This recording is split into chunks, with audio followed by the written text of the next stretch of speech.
Durag Diaries. Yes, my people, what's good? What's good? Welcome back to another episode.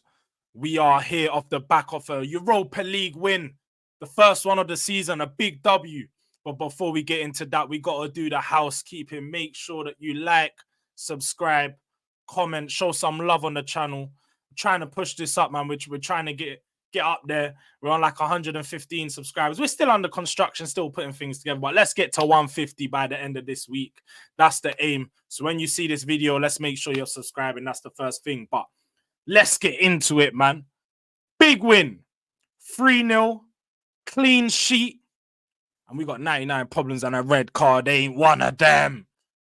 I heard today, I don't know if you saw, I'll drop the link in below so you can see. On the Top 6 show, I was there on the football terrace. Me, Henry Talks Football, Egal TV, Terry. And we were talking about the Arsenal games and about how you can perform with 10 men. And apparently, you can't attack with 10 men. Apparently, the only thing you can do once you get a red card is defend. And if you do anything more than that, then, well, what can you expect? Maybe you should just get your manager to sit down and take some notes, my friend. Because, yes, against Manchester City, you can't turn up and perform with 10 men and attack and expect something. But against Brighton, you can. And we showed that today. Qarabag. Yes, they're not an amazing team, but they're definitely someone with some decent European pedigree. Someone that will cause some of these teams problems. We only saw just yesterday, Manchester United 1-1 FC 20 at home. They've got one win in their last 9 European games. Crazy. That's crazy, considering we currently are unbeaten at home in the Europa League. 6 games, 6 wins at the Tottenham Hotspur Stadium. All clean sheets, 18 goals, averaging 3-0 wins. You already know what it is. Come on, man. But today's game, let's talk about that red card, man. Because Dragusin, I don't know what he was doing there. If in doubt, kick it out. We all know this. This is basic football stuff. They've got to get better at this, man. Dragusin, I feel like we may have misprofiled him. He's not a player that you can play on a high line. He's not someone that's really comfortable on the ball. And I feel like when we brought him in January, we sort of brought him in just to cover and be an option. But for the way that we play, not saying that I think he's a bad player. I think he's good to come off the bench and sort of see games out. But apart from that, if we're going to be starting him, we need to look at changing the way that we play sometimes, because we've noticed, again, in the Newcastle game, killed us on the high line. And I said it. He stepped forward when we should have been stepping back. And look what happened. And today, he got caught on the high line again. Fouled Juninho. And that guy was a problem. I said, Joe, go check my tweets. Go check my tweets from 4 or 5 days ago. I said, this team's going to be a problem. And look out for Juninho. That guy was everywhere. Just a pressing machine. But yeah, man, Dragusin, don't know what he was doing. And off the back of that, Ange had to make a sub. Me personally, I wouldn't have minded to see us go to a flat back 3, but I know Ange is very stubborn, wants to play the way that he's set up, and he's got a system, and he's going to make sure that we work it.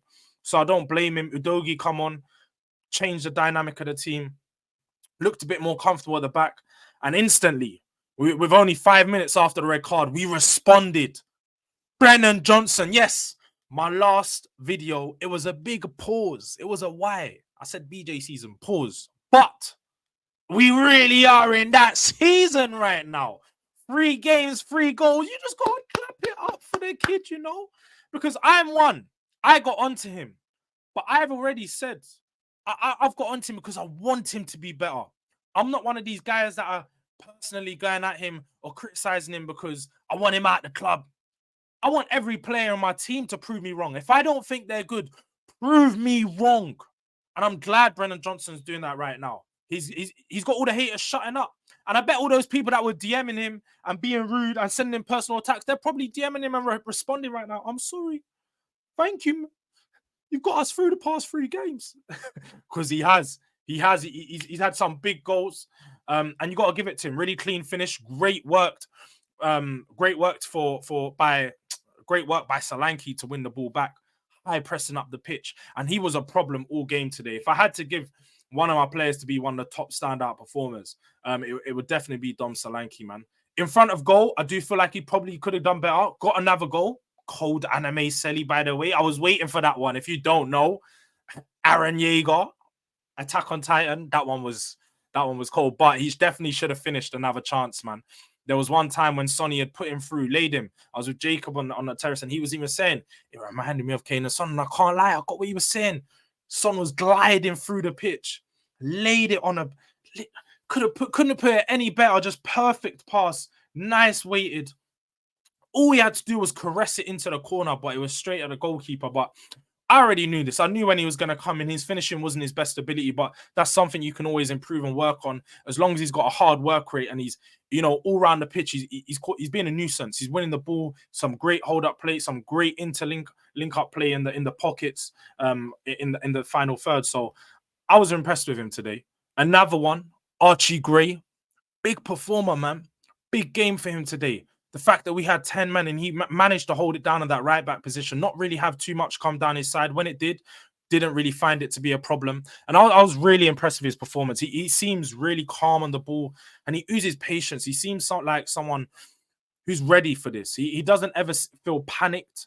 And unlike when I see Johnson on the ball or Johnson when I watch him play sometimes, you can tell he doesn't look comfortable. You can tell that he's feeling the pressure, and he's getting a bit better at that now. But Archie Gray doesn't look like he's feeling that, man. He's got that. I'm not saying he's this player before you get me, but when they just glide across the pitch like a Sergio Busquets, like a Declan Rice, them type of players, they're just comfy, man. They can move forward with the ball, and I really like from what I saw from him today. But do you know what? This game as a whole, it was definitely one where I looked at Ange and said, you have to clap your hands on your back.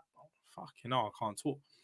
Pat your hands on your back for him for staying so stubborn to our principles and wanting to attack throughout the game. But I do have to say that I felt like when it got to around the 60th minute, we got the second goal. At that point, we should have been slowing the game down. We should have been recycling the ball a bit more, trying to keep it, let them press us, just keep moving the ball side to side, like we've been doing against the likes of Arsenal, the Newcastle game, the games where we couldn't get goals and we're keeping the ball. We're doing really well with it and doing everything but scoring. That's what we needed today. We needed that once we got the second and third goals. We needed to slow the game down and do everything but score and attack. Just keep the ball and keep possession. But unfortunately, we didn't have the players deployed on the pitch that could do that at the time. And it just didn't allow us to slow it down. But we got through it. A clean sheet was definitely a massive one. Have to give thanks to Vicario and Van der Ven as well. Van der Ven was all over the pitch. I can't lie, I was getting worried at one point. Them hammies, I felt like he was going to pull on one of them because he done about five, I'm being generous, maybe 10 sprints to save us on that back line. It was suicide football at times, literally like watching basketball, end-to-end pinball machine. But you can't deny that it was entertaining. For any neutral fans that were watching, that's a game what you want to see.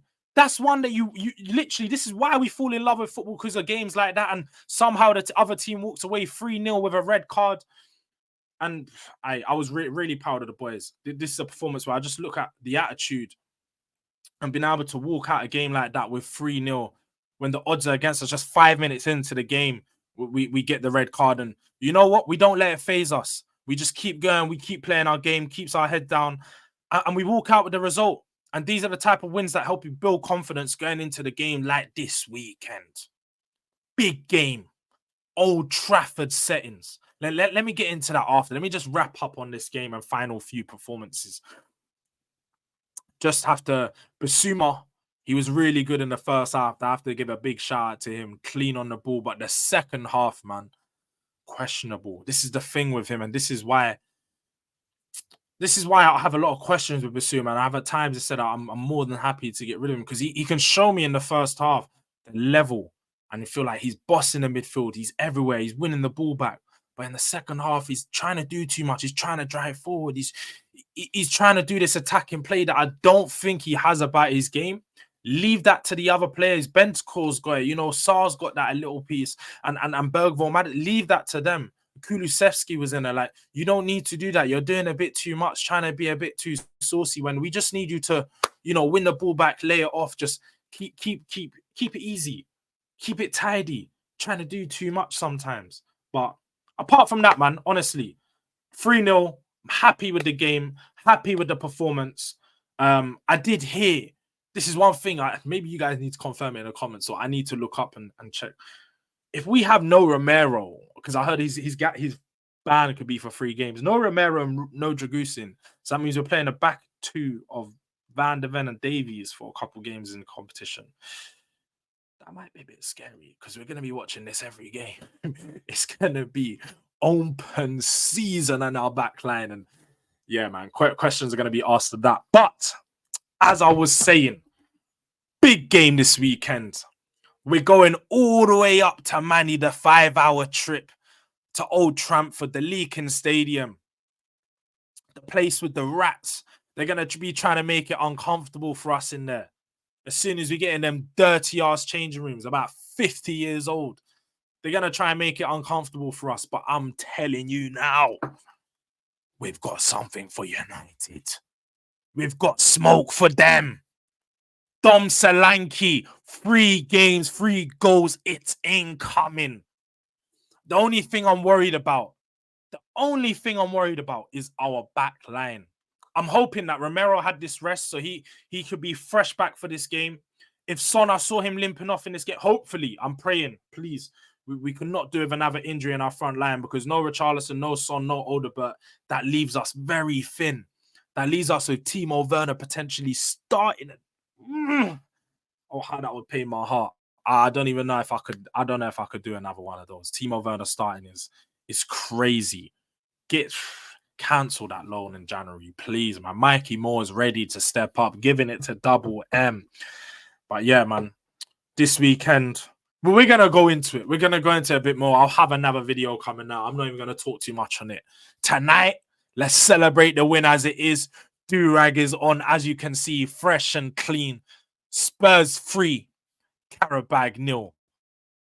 Make sure you subscribe. Make sure you show some love. Make sure you like. And if you've got anything to say, hit me in the comments section. My people, that has been Durag Diaries.